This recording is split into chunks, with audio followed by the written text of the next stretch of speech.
आज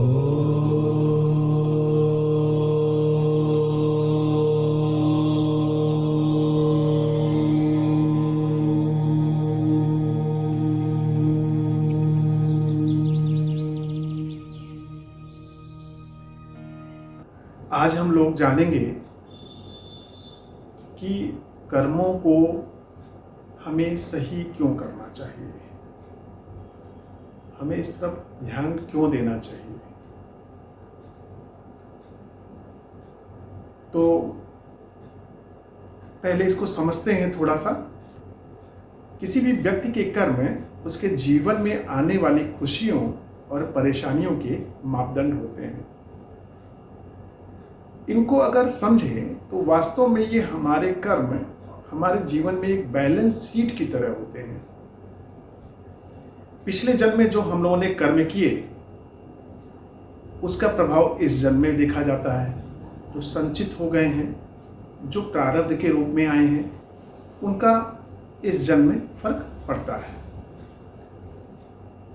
यानी कि जो भी अच्छा कर्म किया उसका अच्छा फल मिलेगा, और हमने जो बुरे कर्म किए वो बुरा कर्म हमें बुरे फल की तरह से प्राप्त होगा।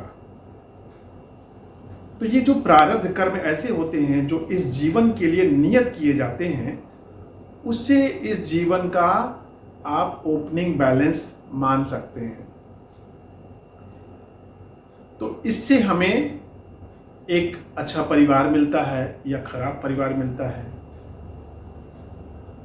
और हमें अच्छा समाज मिलता है या खराब समाज मिलता है, और उनके हिसाब से हमारी नियति बन जाती है।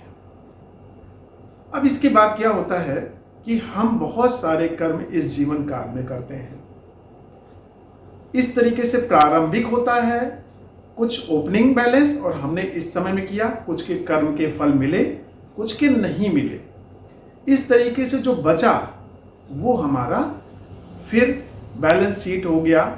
जब हमारी डेथ हुई, यानी हमारा जब जीवन इस शरीर का अंत हुआ, तो जो बचा रह गया वो अगले जन्म का ओपनिंग हो जाएगा, और उसमें संचित कर्म के कुछ और संख्याएं जुड़ेंगी जो पिछले बचे हुए हैं, और इस तरीके से हम अपने जीवन को फिर से जिएंगे।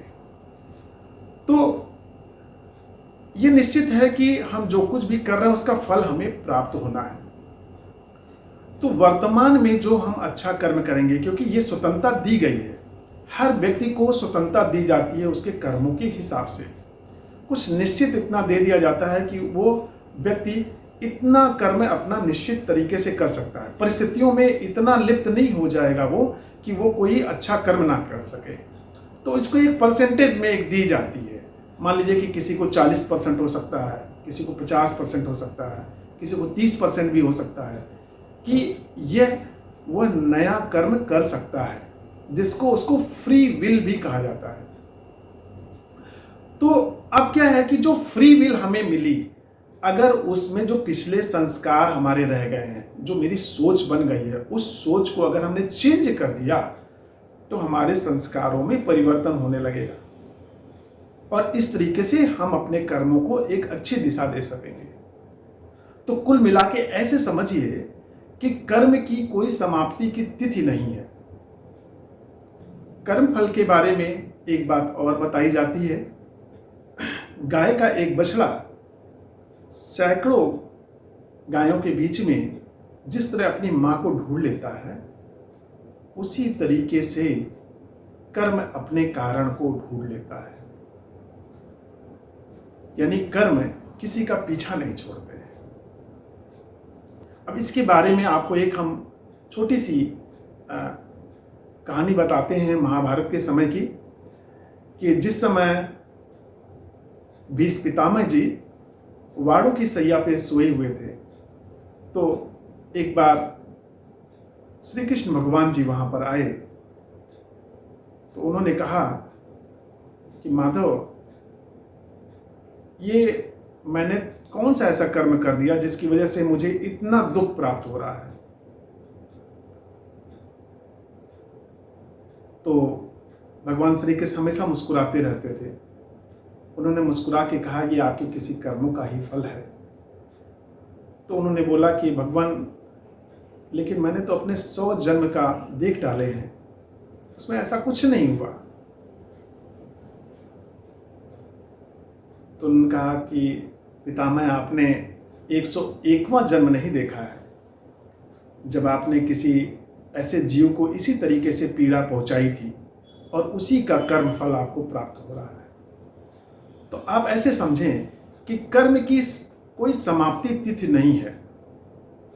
इसलिए हम अच्छा कर्म करके और अपने बुरे कर्मों का प्रभाव खत्म करके हम अपनी सोच को, अपने चित्त को अच्छा रख सकते हैं और अपने संस्कार को बदल सकते हैं, और यही आपको सुख देता है। सुख धन से नहीं मिलता है, सुख मन से मिलता है। और इसलिए भी आपको कर्मों को सही करना चाहिए, क्योंकि कर्मों के फलस्वरूप ही आपके जीवन में कोई सुख या दुख आता है।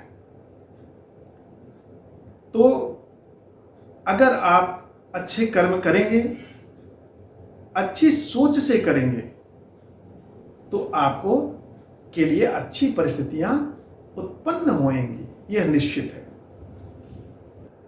कर्मों के फलस्वरूप ही जीवन में आपके सामने आने वाली हर परिस्थिति बनती है।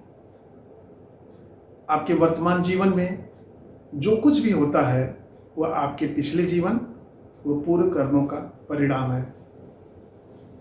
आपके पूरे जीवन के कर्म आपके इस जीवन को अच्छे और बुरे दोनों तरीकों से प्रभावित करते हैं। आप ऐसे समझिए कि आपके जीवन में आने वाला हर व्यक्ति यूं ही आपके जीवन में नहीं आता है। आपके पिछले जीवन के कर्मों के साथ उसका संबंध है।